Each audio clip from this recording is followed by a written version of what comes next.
today I'm reacting to Debunking Anti-Vaxxers by ASAP Science.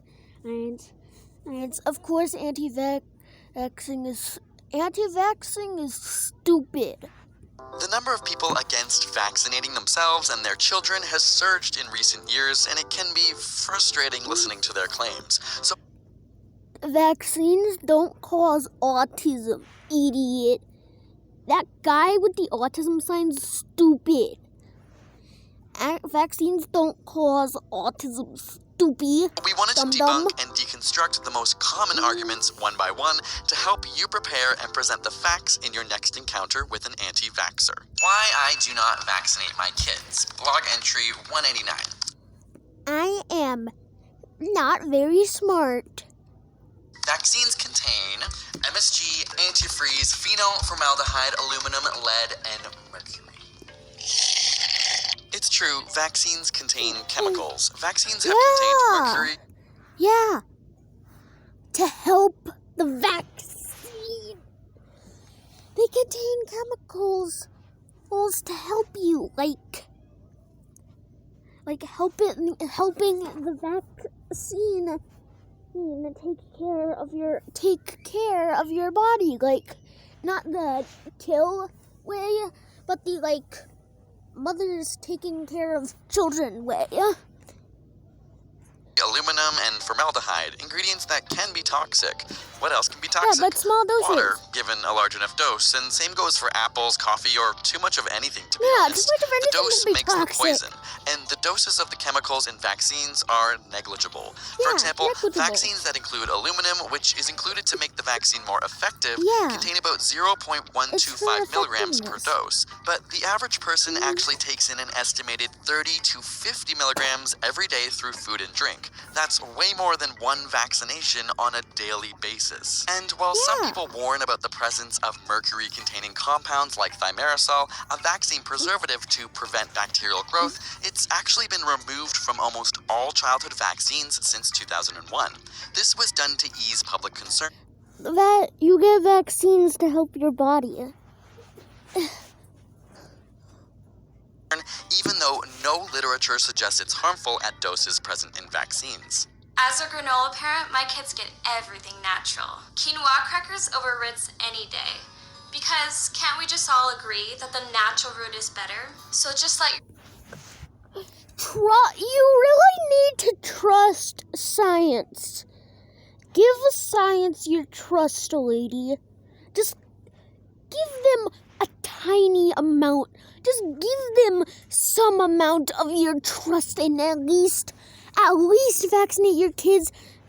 You can trust science. You can trust science. A child's immune system develop naturally and save them a lifetime of pain.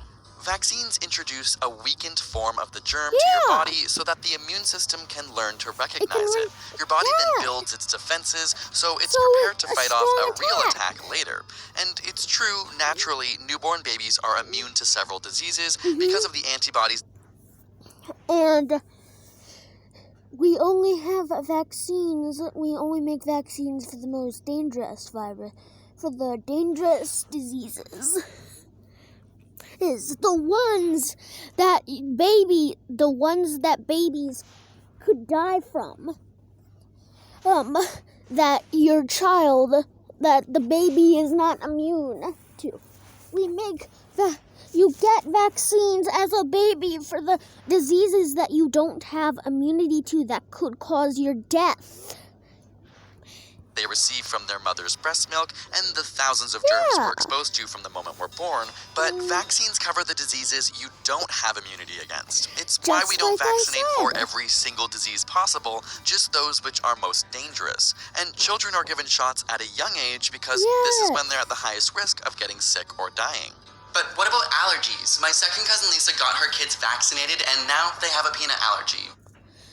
Not the cause. It actually has the opposite effect. I don't want my baby to get allergies. In 1997, people began to question whether there was a connection between vaccines and allergies. And then a study of 2,100 participants ages 5 to 6 found that vaccines actually have the opposite effect and instead have a protective effect against allergies. I mean, how bad are the diseases that these vaccines are preventing anyways? My little sport here, stuffed like a packed sausage, got my genes, so he's built to last. If he got the measles, what's the worst that could happen? He could die.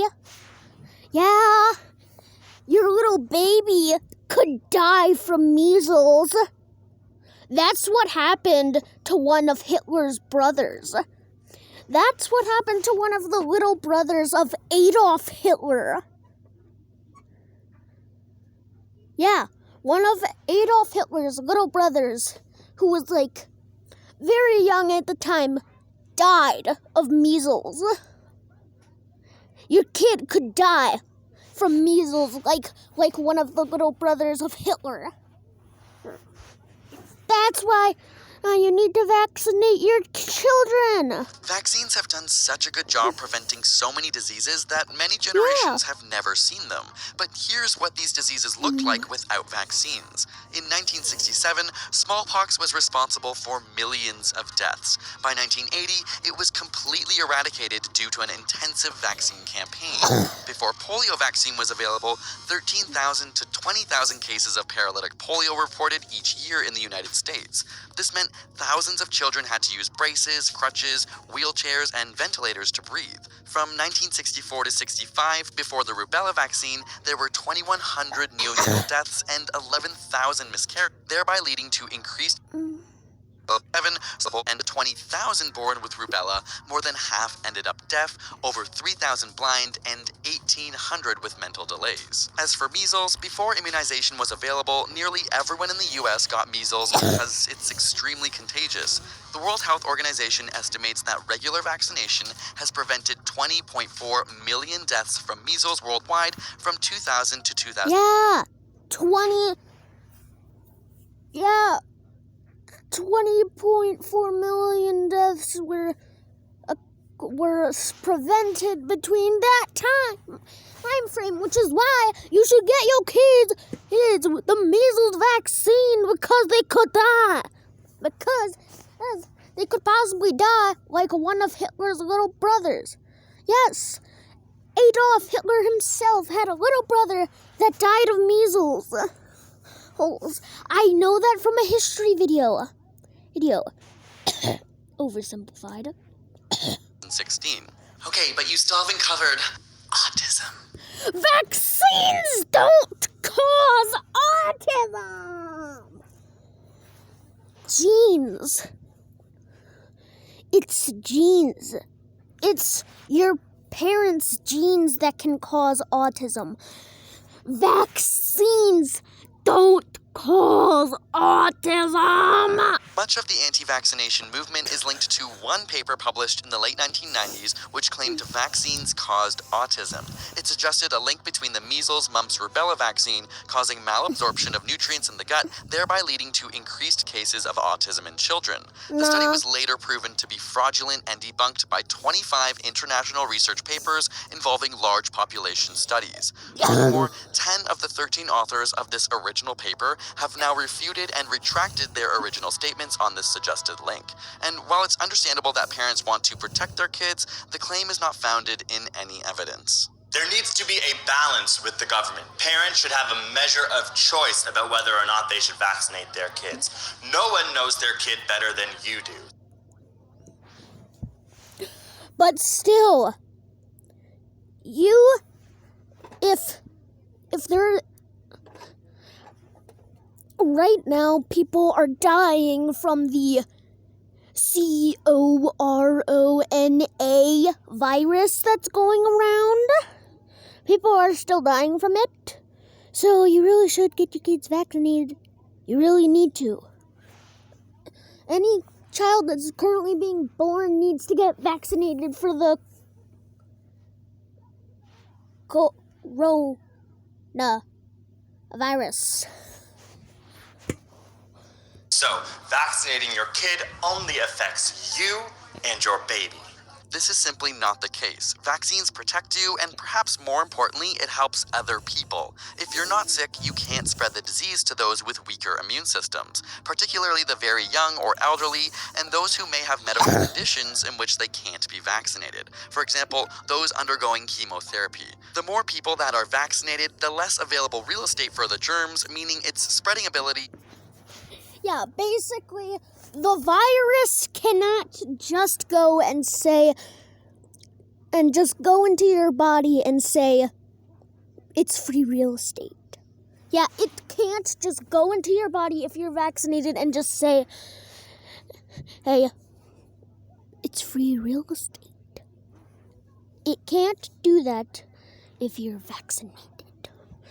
You may still catch it, but still its effects may be slowed down.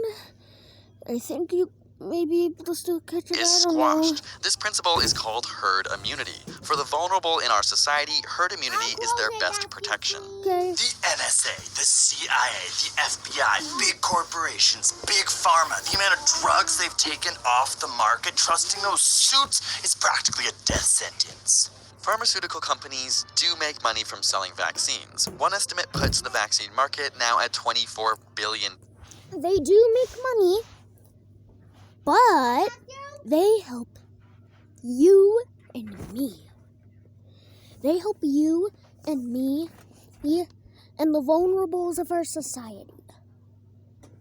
Yeah. But still, you're paying them and you get help. It's still good because as it helps you and me and all the people that can't get vaccinated or have weak immune systems, like people going through chemotherapy, the elderly, and babies. Which is huge. But if you want to talk money, a study found that in the US between 1994 and 2013, vaccine created a net savings of $295 billion in direct costs and $1.38 trillion in societal costs. It's true, drugs have been pulled from the market after harmful side effects came to light. Yeah. However, vaccines are among the most highly regulated substances we can put into our bodies, in part because they're given to healthy people, usually children, as a preventative measure rather than a treatment. They go through multiple phases of testing to see if they're safe, to find the correct dose, and to see if protection against the disease actually works. In Canada and the US, it can take 10 to 25 years of testing before a vaccine is approved. And once on the market, there's continuous monitoring of its effects. The likelihood of a severe reaction to the MMR vaccine is approximately 1 to 1 million, which is around 10 times less likely than being killed by a lightning strike. Thank you so much to Bill and Melinda Gates for sponsoring today's episode. So all you anti-vaxxers out there, you're wrong.